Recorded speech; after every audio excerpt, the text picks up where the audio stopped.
নমস্কার বন্ধুরা, চলে আসলাম নতুন একটা ভিডিও নিয়ে তোমাদের সাথে শেয়ার করতে। আশা করি তোমরা সকলে ভালো আছো। তো চলো ভিডিওটা তোমাদের সাথে স্টার্ট করি। তো এতক্ষণে দেখে হয়তো বুঝতে পেরে গেছো যে কোথাকার কথা আমি আজকে তোমাদের সাথে শেয়ার করতে চলেছি।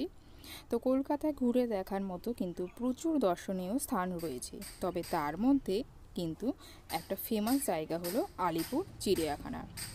আর এখানেই কিন্তু আমি গত শনিবার চলে এসেছিলাম কিছুক্ষণের জন্য এখানে ঘুরতে। তো একদিনের আউটিংয়ের জন্য বেশ ভালো এই জায়গাটা। তোমরা কিন্তু ফ্যামিলি নিয়ে এখানে অনায়াসে আসতে পারো এবং একদিনের জন্য এখান থেকে অবশ্যই ঘুরে যেতে পারো।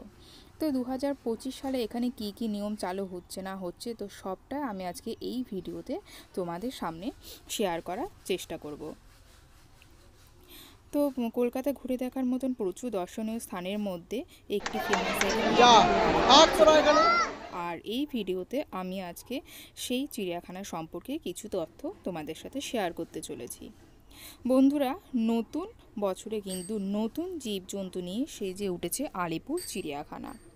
আর এখানে কিন্তু বাচ্চা থেকে বড় সকলেরই কিন্তু আনন্দ মুহূর্তের জন্য বেস্ট একটা জায়গা হলো আলিপুর চিড়িয়াখানা। তো এখানে কিন্তু টিকিট কাউন্টার সকাল 9টার সময়ে খুলে যায়।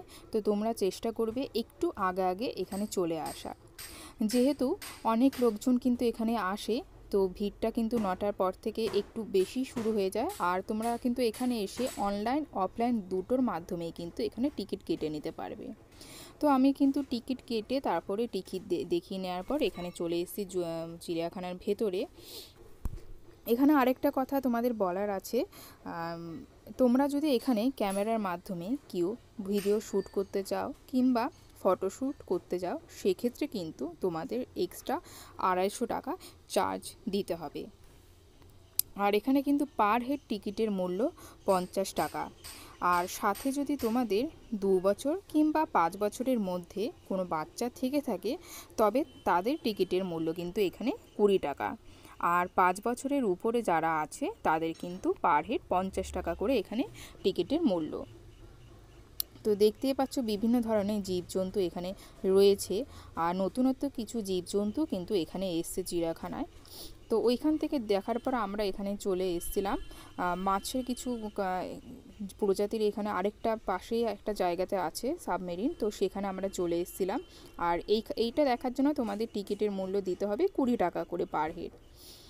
তো দেখতে পাচ্ছ দিনটা কিন্তু আমরা গিয়েছিলাম গত শনিবার। এখানে আরেকটা কথা তোমাদের জানানো উচিত যে এই চিড়িয়াখানা কিন্তু 5টা থেকে 5:30 পর্যন্তই কিন্তু এটা খোলা থাকে। আর 5টা থেকে 5:30 পর্যন্ত তোমরা এখানে থাকতে পারবে। আর মাছ দেখার যে জায়গাটা দেখলাম ওইটা কিন্তু 4:30টার মধ্যে কিন্তু বন্ধ হয়ে যায়।